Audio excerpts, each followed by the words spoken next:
Assalamu alaikum, class 4. I hope you will be fine. It's our English subject. We read unit number 14, An Injured Bird. Students, tell me the story what you have read in this chapter. We read this chapter is about two brother and sister, Caroline and Peter, and bright yellow bird. Firstly, they considered that this bird will be maybe injured or they will be die.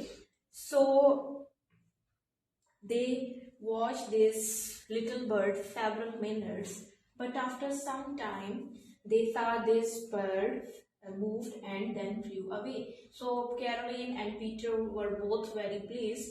So then they paste a sellotape on the window because they understand the situation behind that this bird fly toward the window, and this bird thought that there will be a tree, and this is because due to the reflection of this window.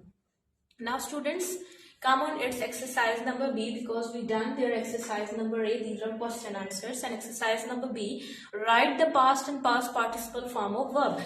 You have first form of verb, then you will write down their past and past participle form of verb. Now student, look at this. First one is see.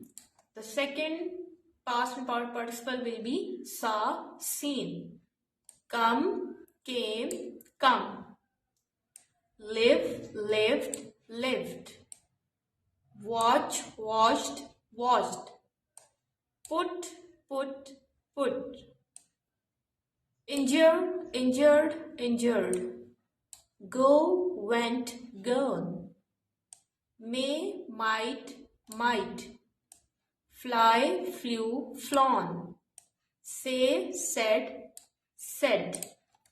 Now students, look at this exercise C. Use the verbs given in exercise B in sentences of your own. So you will make only 5 words as a sentence. You will select 5 words to make a sentence. So we use 5 words from the exercise B. See, I see the moon on sky at night. See, dekha. Fly, birds fly in the air. Udna, fly. Live, rehna. She lives near my house. Injure, the boy injured in accident. Watch, I am watching TV. Watch, dekha, dekhna. Student, you will do practice of this exercise B and